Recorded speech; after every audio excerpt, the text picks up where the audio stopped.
Hello everyone, कैसे आप सभी। आई होप कि अच्छे होंगे। तो जैसा कि हम अग्रवाल पब्लिकेशन का ये DElEd first semester, specially UP DElEd first semester के हम सेकेंड पेपर जो कि है शिक्षण अधिगम के सिद्धांत, इस पेपर को जो है आपके साथ पूरा शेयर कर रहे हैं। तो चलिए, चैप्टर नंबर 1 और चैप्टर नंबर 2 जो है हमने कंप्लीट कर लिया है। अब हम चैप्टर नंबर 3 पे चलते हैं और चैप्टर नंबर 3 पे भी हम सबसे पहले लघुत्तरी प्रश्नों को देखेंगे, फिर हम अति लघुत्तरी और फिर हम उसके वस्तुनिष्ठ प्रश्नों को देखेंगे। तो स्टार्ट करते हैं। ये वीडियो पसंद आएगी तो वीडियो को लाइक करिएगा, शेयर करिएगा। चैनल पे नए हैं तो चैनल को सब्सक्राइब भी जरूर कर दीजिएगा।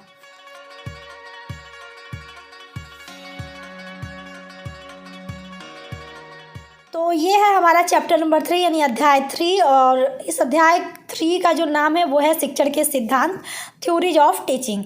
तो हम इसके सबसे पहले लघुत्तरी प्रश्नों को जो है कवर करेंगे। तो चलिए सीधे बढ़ते हैं लघुत्तरी प्रश्नों की तरफ। तो हम आ चुके हैं अपने लघुत्तरी प्रश्नों पे, और यहाँ पे सबसे पहला जो क्वेश्चन है वो है शिक्षण में मनोरंजन एवं रुचि के सिद्धांत को समझाइए।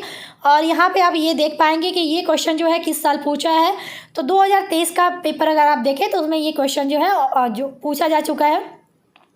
यानी हमें ये बताना है कि शिक्षण में जो मनोरंजन का सिद्धांत है और जो रुचि का सिद्धांत है वो क्या है। तो हम दोनों सिद्धांतों यानी मनोरंजन का सिद्धांत और रुचि का सिद्धांत दोनों को देखेंगे। तो सबसे पहले हम शिक्षण में मनोरंजन का सिद्धांत देखेंगे कि मनोरंजन का सिद्धांत शिक्षण में क्या है।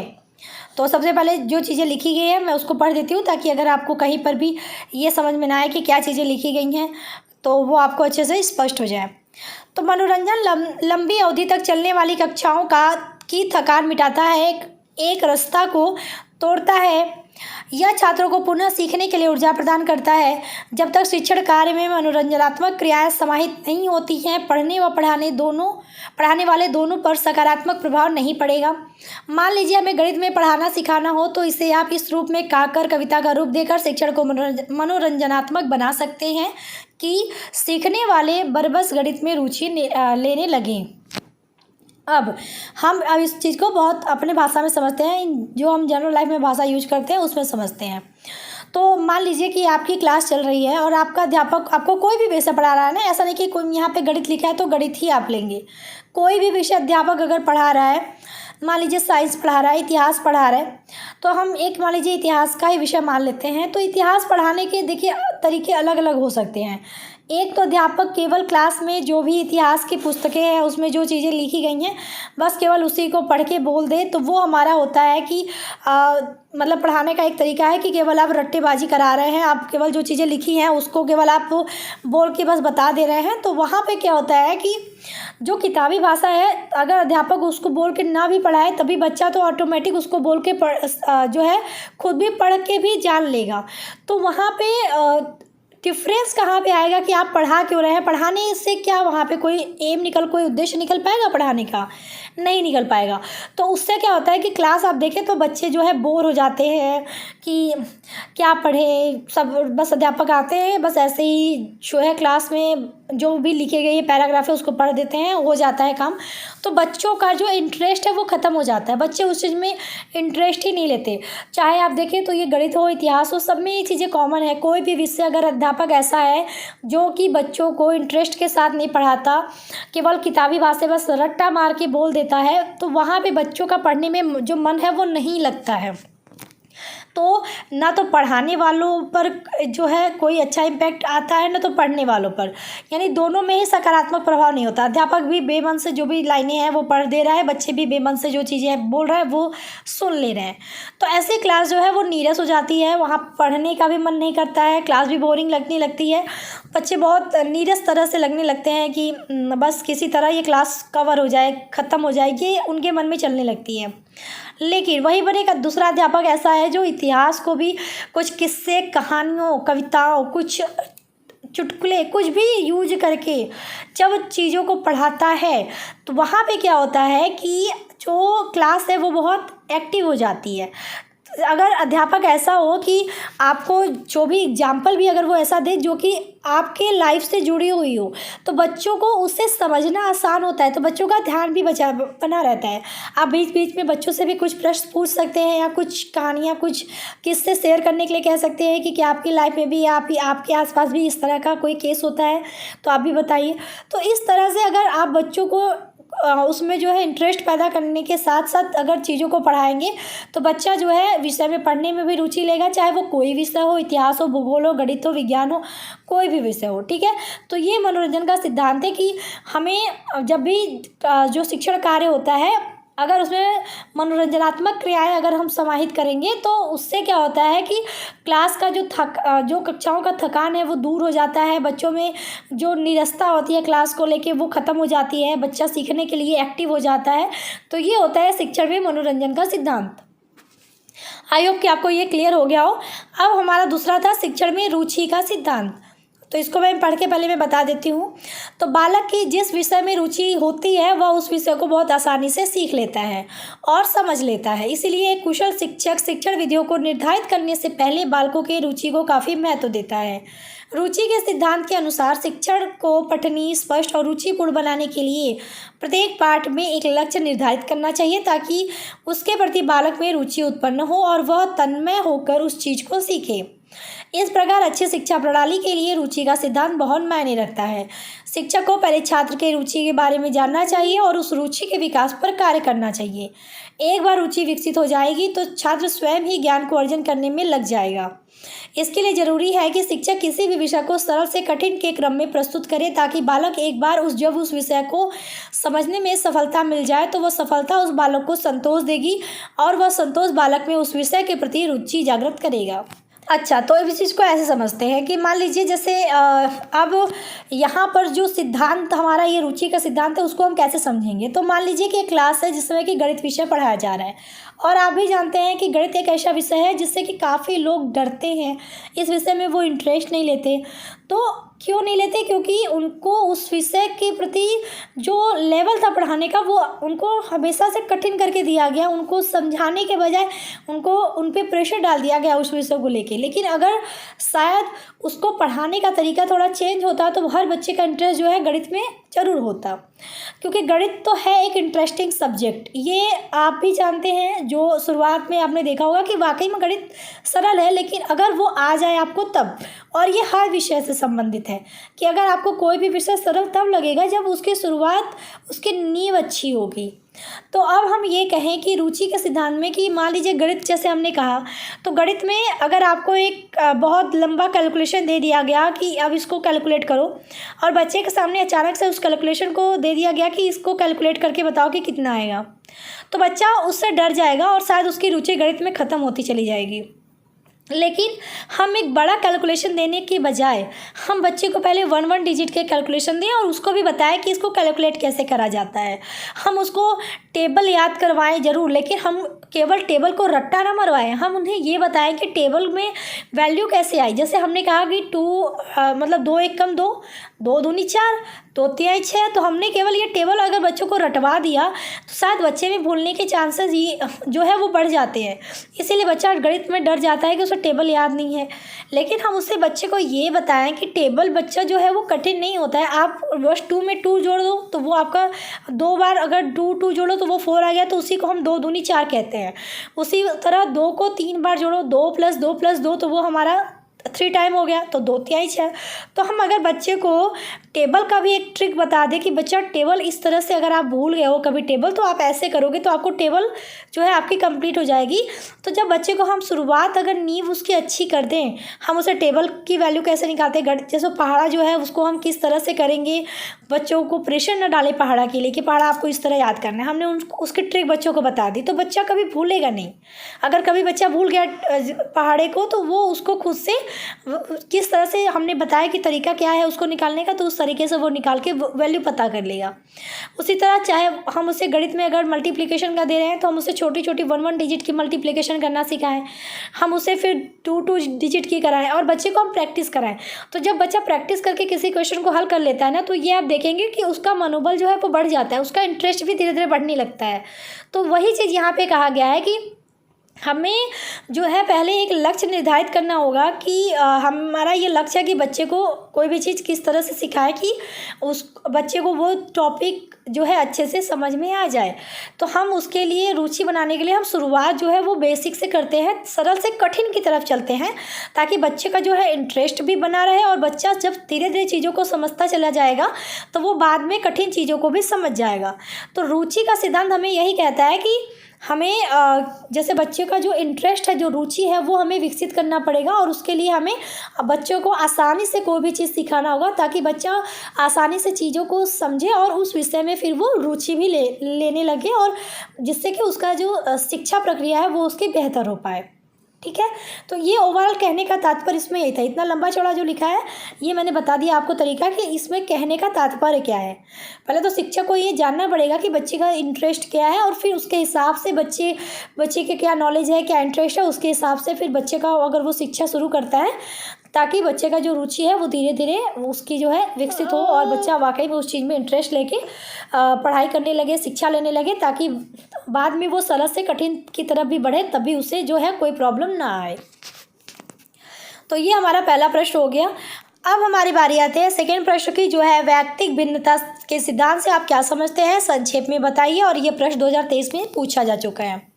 अब हम समझते हैं कि क्या है व्यक्तिक भिन्नता। तो व्यक्तिक भिन्नता को देखिए व्यक्तिगत विभिन्नता भी कहते हैं, इसलिए यहाँ पे व्यक्तिगत विभिन्नता का सिद्धांत है, इसी को आप व्यक्तिक भिन्नता का सिद्धांत भी कह सकते हैं। अब व्यक्तिक भिन्नता है क्या, हमको वही जानना है। वो ये सिद्धांत उसी की बात कर रहा है कि व्यक्तिक भिन्नता क्या है, विभिन्नता क्या है। तो हमने अभी जो पीछे भी पढ़ा तो हमने ये उसमें भी व्यक्तिक भिन्नता का जिक्र था, जहाँ पे मैंने आपको बताया था जो सेकेंड हमारा चैप्टर था उसमें भी ये शब्द जो आया था, तो हमने बताया था कि हर बच्चा जो है दूसरे बच्चे से भिन्न होता है। अगर आप देखें तो हर बच्चा किसी न किसी मामले में हर दूसरे बच्चे से भिन्न होता है। अगर वो जुड़वा भी है, जैसे आप लोग कहेंगे कि जुड़वा तो समान होते हैं, तो जुड़वा बच्चे केवल हो सकता है शरीर वाइज जो है समान हो, मतलब शारीरिक रूप से समान हो, लेकिन उनके अंदर उनकी मानसिक स्थिति अलग हो सकती है, उनकी सोचने की क्षमता जो है अलग होती है, दृष्टिकोण उनका अलग होता है किसी चीज़ को लेके। तो कहीं ना कहीं हर बच्चा दूसरे बच्चे से जो है वो अलग ही होता है, और प्रत्येक बच्चे का किसी भी दृष्टिकोण से एक दूसरे बच्चे से अलग होना, भिन्न होना ही क्या होता है, व्यक्तिगत विभिन्नता कहलाता है। तो आई होप कि आपको समझ में आ गया होगा कि व्यक्तिगत भिन्नता क्या है। तो पहले मैं चीज़ों को पढ़ देती हूँ ताकि आपको आइडिया लग जाए, फिर मैं इकट्ठे जो है इसको समझा दूँगी कि क्या क्या चीज़ें इसमें लिखी गई हैं। तो प्रत्येक बालक अपनी रुचि, शारीरिक, मानसिक दशाओं और योग्यताओं में एक दूसरे से भिन्न होता है, इसी को व्यक्तिक भिन्नता कहते हैं। एक कक्षा में कुछ मंदबुद्धि बालक होते हैं जो विषय को बहुत देर से समझते हैं, और कुछ ऐसे भी छात्र होते हैं जो थोड़े से संगीत पर ही विषय को भलीभांति समझ लेते हैं। अध्यापकों को चाहिए कि वह इन दोनों प्रकार के छात्रों पर हमेशा ध्यान रखें, अन्यथा शिक्षण कुछ छात्रों की समझ में आएगा और कुछ की नहीं। एक योग्य शिक्षक अपने शिक्षण को प्रभावशाली बनाने के लिए छात्रों की इन व्यक्तिगत विभिन्नताओं को दृष्टिगत रखते हुए ही शिक्षण व्यवस्था करता है, अर्थात शिक्षक द्वारा पढ़ाते समय विद्यार्थियों से संबंधित सभी बातों का ध्यान रखने का नाम ही व्यक्तिगत विभिन्नताओं का सिद्धांत है। यानी अभी जैसे मैंने आपको बताया कि हर बच्चे का दूसरे बच्चे से अलग होना क्या होता है, व्यक्तिगत भिन्नता है। तो जब हम इसको शिक्षा प्रक्रिया के अंतर्गत लेके आते हैं, तो यहाँ पर क्या है कि मान लीजिए कि एक क्लास है, उसमें कई सारे बच्चे हैं, और अध्यापक को वहाँ भी बच्चों को पढ़ाना है, कोई भी विषय, कोई भी टॉपिक पढ़ाना है। तो आप भी ये जानते हैं कि क्लास में केवल तेज बच्चे तो होंगे नहीं, या केवल कमज़ोर बच्चे तो होंगे नहीं। कुछ बच्चे जो है वो तीव्र बुद्धि के होंगे, कुछ सामान्य बुद्धि लब्धि के होंगे, और कुछ मंद बुद्धि क्षमता के होंगे। ठीक है, तो क्या होता है कि कभी कभी अध्यापक जो है कोई भी विषय जो होता है बहुत देर तक समझाता है, तब भी जो है कुछ छात्र ऐसे होते हैं जो कि उस चीज़ को अच्छे से नहीं समझ पाते, तो उनको और भी जो है डिटेल में समझाने की ज़रूरत पड़ती है। ठीक है, यानी कुछ बच्चे ऐसे होते हैं जिनको कि कोई भी विषय बहुत देर तक समझाना पड़ता है, तभी वो उस चीज़ को समझ पाते हैं। कोई टॉपिक बहुत जो है डिटेल में बहुत देर तक समझाएं तब जाके वो समझते हैं। लेकिन कुछ बच्चे क्लास में ऐसे भी होते हैं जिन्हें थोड़ा सा हिंट दे दो तो वो उस चीज़ को बहुत अच्छे से समझ जाते हैं। कि ये कैसे हुआ। जैसे गणित विषय का एग्जांपल हम लेते हैं, तो गणित में कुछ बच्चे ऐसे होंगे जिनको पूरा कैलकुलेशन स्टेप वाइज करके बताना पड़ेगा कि ऐसे ऐसे स्टेप वाइज करोगे तब आपका आंसर आएगा।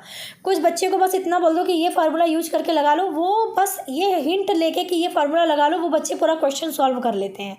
तो डिफरेंस यहाँ पर यही है कि कुछ बच्चे बहुत डिटेल बहुत देर में समझते हैं और कुछ को केवल एक छोटा संकेत ही उनको जो है उस टॉपिक को समझने में काफ़ी हेल्प कर देता है। तो यहाँ पर बात आती है अध्यापक की कि अध्यापक को कैसे पढ़ाना चाहिए। तो ये अध्यापक का ही कर्तव्य है कि वो केवल ना तो कम मंदबुद्धि बालकों को लेके चले, ना ही वो तीव्र बुद्धि बालकों को लेके चले, बल्कि उसे ऐसा शिक्षण देना चाहिए जो कि सभी छात्रों को समझ में आए, कुछ को नहीं। ठीक है, ऐसा ना हो कि अध्यापक जिस तरह से पढ़ा रहा है वो केवल कुछ बच्चों को ही समझ में आए, सभी बच्चों को समझ में ना आए। तो इसीलिए अध्यापक का जो पढ़ाने का तरीका है, जो शिक्षण प्रणाली है, वो ऐसा होना चाहिए कि वो सभी बच्चों तक जो है वो उस चीज़ को पहुँचा सके, उससे उस चीज़ को जो है समझा सके।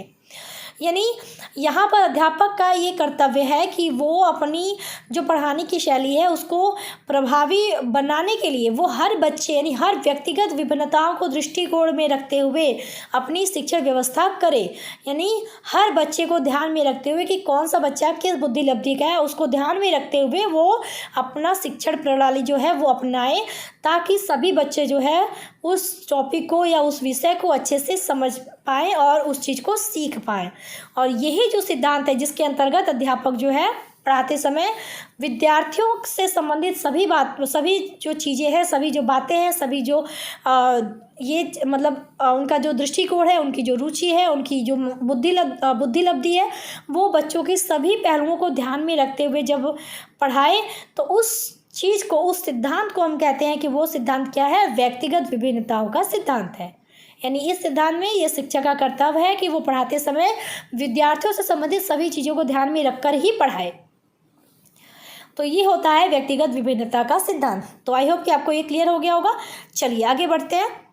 अब बारी आती है क्वेश्चन नंबर 3 की, जो है क्रियाशील के सिद्धांतों की विवेचना कीजिए। और ये प्रश्न 2022 में पूछा था। तो यहाँ पे आप क्रियाशीलता या क्रियाओं का सिद्धांत देख रहे होंगे, यानी थ्योरी ऑफ एक्शंस। तो इसमें क्या क्या चीज़ें हैं। तो क्रियाओं का सिद्धांत का अर्थ है करके सीखना है। यह सिद्धांत बाल मनोविज्ञान का आधारभूत सिद्धांत है। इसमें सीखने वाला पूरी अधिगम प्रक्रिया में सक्रिय रहता है। शिक्षण में क्रियाओं का सिद्धांत बहुत मायने रखता है। कुछ भी सीखने के लिए बालक का क्रियाशील होना बहुत जरूरी है। भाषण सुनने से और किताब रट लेने से बालक का विकास नहीं होता है। शिक्षक जितना ज़्यादा क्रियाशील होगा बालक के लिए उससे समझना उतना ही ज़्यादा सरल होगा। क्रियाशीलता के 2 प्रकार हैं, मानसिक क्रियाशीलता और शारीरिक क्रियाशीलता। मनोवैज्ञानिकों के अनुसार, पहले इतना समझ लेते हैं फिर हम आगे चलेंगे। ठीक है, पहले इसको पूरा क्लियर कर लेते हैं। क्रियाशीलता का सिद्धांत क्या कहता है। क्रियाशीलता या क्रियाओं का सिद्धांत मतलब करके सीखना। और करके सीखने का आप सबसे पहले ये देखो, जो छोटे बच्चे होते हैं वो किसी चीज़ को अगर करके सीखते हैं तो वो उस चीज़ को बहुत जल्दी ऑब्जर्व करते हैं। और छोटे बच्चे छोड़ो, कोई भी किसी भी एज ग्रुप का हो, अगर कोई भी चीज़ उसे केवल बोल के बता दी जाती है या केवल वो किताबी उनको दे दिया जाता है किताब की, इस चीज़ को पढ़ लो आपको करना आ जाएगा, तो आप बताओ क्या आप केवल किताब में पढ़ के कर लोगे या सीख लोगे। अगर आपको अचानक केवल किताब में पढ़ लिया और बाद में कहीं पर जाकर उस चीज़ को इम्प्लीमेंट करना है, उस चीज़ को लागू करना है या उस कार्य को करना है, तो आप कर पाएंगे? 100% नहीं कर पाएंगे, क्योंकि आपने केवल उस चीज़ को पढ़ा है, केवल आपको केवल भाषण के माध्यम से बोल के बता दिया गया है, लेकिन आपने उस चीज़ को किया नहीं है, इसीलिए आप उस चीज़ को 100% अच्छे तरीके से नहीं कर पाएंगे। लेकिन अगर आप कोई चीज़ करके सीखते हैं, खुद से करते हैं, तो वो चीज़ आपके माइंड में सेट हो जाती है और आपका नॉलेज है वहाँ पर इंक्रीज हो जाता है। और इससे जब हम शिक्षा प्रक्रिया में इस चीज़ को अपनाते हैं कि क्रियाओं का सिद्धांत को अपनाते हैं, तो उससे क्या होता है कि बच्चे भी उस चीज़ में एक्टिव होते हैं, तो अधिगम प्रक्रिया में सक्रियता बनी रहती है। अब इसका सीधा साधा एग्जांपल आप जैसे अगर बड़े बच्चों की बात करें तो आपने ये देखा होगा कि प्रैक्टिकल होता है, चाहे वो साइंस का प्रैक्टिकल में, चाहे बायोलॉजी का हो, केमिस्ट्री का हो, फिजिक्स का हो। तो जैसे हम केमिस्ट्री की बात करें तो केमिस्ट्री में भी आपको केवल किताब में ये बोल दिया जाए कि हमारा कोई रिएक्टेंट ए और बी है जिसको कि हमने रिएक्शन कराया तो हमारा ये जो है प्रोडक्ट ये बन गया, तो हमने केवल उसको रट लिया, तो शायद वो हम कुछ दिन में भूल जाएंगे। ठीक है, क्योंकि हमने केवल उस चीज़ को रटा है। लेकिन अगर उसी चीज़ को लैब में बच्चे करके बनाते हैं, उस प्रोडक्ट को वाकई में दोनों रिएक्टेंट को मिक्स करके बनाते हैं प्रोडक्ट को, तो वो उस चीज़ को जब खुद से करके देख रहे हैं तो वो माइंड में उनके सेट हो जाता है, फिक्स हो जाता है, और वो लंबे समय तक उनको जो है याद भी रहता है। साथ ही बच्चे जब इस चीज़ को करते हैं तो उनमें सीखने की जो सक्रियता है वो बनी रहती है, बच्चा इंटरेस्ट के साथ जो है सीखता भी है। तो इसीलिए ये सिद्धांत जो है काफ़ी इम्पॉर्टेंट कहा जाता है, और बाल मनोविज्ञान में तो ये काफ़ी ज़्यादा महत्वपूर्ण सिद्धांत कहा जाता है, क्योंकि अगर हम देखें, जो छोटे बच्चे होते हैं वो बार बार किसी चीज़ को करते हैं, उससे क्या होता है कि वो किसी चीज़ को बहुत अच्छे से सीखते हैं, उसमें सक्रिय होकर सीखते हैं। तो शिक्षण में क्रियाओं का सिद्धांत जो है बहुत मायने रखता है। इसका एक और एग्जाम्पल, जैसे यहाँ पे 2 प्रकार दिए गए हैं, एक मानसिक क्रियाशीलता, शारीरिक क्रियाशीलता। शारीरिक क्रियाशीलता जैसे हम किसी चीज़ को करके सीख रहे हैं, फिजिकल, ठीक है। जैसे हमने कोई भी खेल खेला, ठीक है, हम कोई भी खेल खेल रहे हैं, दौड़ने का, जंपिंग का, या कोई भी चीज़, तो वहाँ पे हम शारीरिक क्रियाशील कर रहे हैं, हम उस चीज़ को करके सीख रहे हैं, तो हमारे माइंड में सेट होता है। उसी तरह मानसिक क्रियाशीलता, हम जैसे हम मैथ के क्वेश्चंस लगा रहे हैं, तो वहाँ पे कुछ कैलकुलेशन हम अपने माइंड में भी कर रहे हैं। हमको अगर अध्यापक या बुक पे हमको दे दिया गया क्वेश्चन का पूरा सॉल्यूशन, हम उस चीज़ को केवल देख रहे हैं, तो हमको शायद वो चीज़ उतनी अच्छे से नहीं आएगी। लेकिन हम खुद कैलकुलेशन कर रहे हैं, किसी क्वेश्चन को लगा रहे हैं, तो हमारे माइंड में भी कुछ स्टेप वाइज चलते हैं, कुछ कैलकुलेशन हमारे माइंड में चलती रहती है, और हम कुछ अपनी हाथ से भी उस क्वेश्चन को लगा रहे हैं। तो यहाँ पे देखिए दोनों क्रियाशीलता हमारे साथ हो रही है। तो उससे क्या होता है कि बच्चे का इंटरेस्ट जो है वो बढ़ता जाता है, चाहे वो किसी भी फील्ड में हो। अगर आप खाना बनाना केवल किसी का वीडियो देख लिया कि इस तरह बनाएंगे तो आपका बन जाएगा, तो शायद वो आपको सीखना, आप उस चीज़ को बहुत अच्छे से परिपक्व नहीं हो पाएंगे। अगर आप खुद से कोई भी चीज़ बनाते हैं तो आप उस चीज़ में धीरे धीरे परिपक्व होते जाते हैं। तो परिपक्व होने का सबसे अच्छा तरीका यही है कि किसी चीज़ को आप खुद से करके सीखें। तो यहाँ तक ये चीज़ें बताई गई थी, बाकी आगे क्या लिखा है वो भी देख लेते हैं। तो मनोवैज्ञानिकों के अनुसार बालक अपने स्वभाव से ही क्रियाशील होता है। बालक जितना ज़्यादा कुछ न कुछ करेगा, उसे उतना ही कुछ न कुछ सीखने को मिलेगा। उदाहरण के लिए बाइक साइकिल चलाना सीखना चाहता है, बालक साइकिल चलाना सीखना चाहता है, तो उसे मात्र साइकिल चलाने की जानकारी दे देने से वो साइकिल चलाना नहीं सीख जाएगा। उसे क्रियाशीलता दिखानी पड़ेगी, उसे खुद साइकिल को पकड़ना, पैडल पर पाँव रखना सीखना पड़ेगा। वह 1-2 बार गिरेगा, लेकिन उस चीज़ से वह कुछ ना कुछ सीखेगा, और फिर अंत में वह साइकिल चलाना सीख जाएगा। अभी जो भी एग्जांपल मैंने दिया, खाना बनाने का दिया, या क्वेश्चन लगाने का, मैथ की क्वेश्चन लगाने का दिया, तो ये जनरल लाइफ में भी देखिए, आप कोई भी काम अगर आपको करना है, तो जब तक आप खुद करके नहीं सीखेंगे, तब तक आप उस चीज़ को बेहतर तरीके से नहीं सीख पाएंगे। तो आप जितना ज़्यादा कुछ ना कुछ करेंगे, किसी चीज़ में जितना ज़्यादा लगेंगे, आपको उतना ज़्यादा उस चीज़ से सीखने को मिलेगा। कोई भी चीज़ अगर आप करके सीख रहे हैं, जैसे साइकिल हुआ, बाइक हुआ, कार हुआ, या कोई भी कार्य हुआ, अगर आप उस कार्य को खुद से कर रहे हैं तो आप उस चीज़ को करेंगे। हो सकता है कि पहली बार, दूसरी बार, तीसरी बार, 10 बार, 100 बार असफल होंगे, लेकिन लास्ट में कोई एक टाइम ऐसा आएगा जब आप उस चीज़ को करते करते करते रहेंगे, और एक बार आप उस चीज़ में सफल हो जाएंगे। जो हमारे साइंटिस्ट होते हैं, वो अगर कोई भी थ्योरी लाते हैं, कोई भी कार्य करते हैं, तो क्या वो एक बार में सफल हो जाते हैं? नहीं, वो करते हैं, उस चीज़ पे मेहनत करते हैं, बार बार करते हैं, और फाइनली एक बार उन्हें सफलता मिलती है। हमारा चंद्रयान मिशन भी यही था। हमारा चंद्रयान मिशन उन्होंने काफ़ी काम किया, सेकेंड टाइम हमारा जो है असफल हो गया, लेकिन फाइनली उन्होंने उस चीज़ को सफल किया। करके ही आप सीखेंगे। आप केवल बैठ के कि कल्पना में, अगर आप सोचेंगे कि कल्पना में कोई चीज़ हो जाए, तो वो चीज़ तो होने से रहा।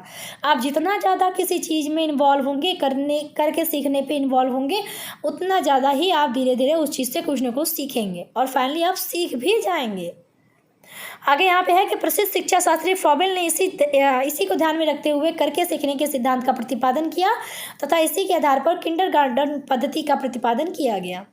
यानी बताया गया है कि जो फ्रॉबेल थे, उन्होंने करके सिद्धांत का जो है प्रतिपादन किया। ये आपसे हो सकता है कि शॉर्ट में पूछ दे, और लास्ट में ये कहा गया कि जो ये करके सीखने का सिद्धांत है, बाद में जो है इसी के आधार पर जो है जो किंडरगार्टन वाली जो पद्धति है, वो इसी सिद्धांत को फॉलो करके जो है प्रतिपादित की गई। अब यहाँ पे हमारा चौथा जो प्रश्न है वो है, शिक्षण में अभिप्रेरणा का सिद्धांत से क्या आशय है। तो अभी जो है हमारा क्वेश्चन नंबर 3 तक हो चुका है, तो मैं सोच रही हूँ कि अभी यहीं पे स्टॉप कर देते हैं। क्योंकि वीडियो जो बहुत लेंदी हो जाती है तो आप लोगों को भी प्रॉब्लम होती है। हम छोटे छोटे पार्ट में ही वीडियो के अंतर्गत सारे टॉपिक को क्लियर करेंगे। तो आज की वीडियो में हम केवल 3 क्वेश्चन तक रहने देते हैं, फिर नेक्स्ट पे हम जो है क्वेश्चन नंबर 4 से शुरू करेंगे। तो आई होप कि यहाँ तक आपको क्लियर हो गया होगा। तो चलिए मिलते हैं नेक्स्ट वीडियो में, तब तक के लिए टेक केयर, बाय बाय, जय हिंद।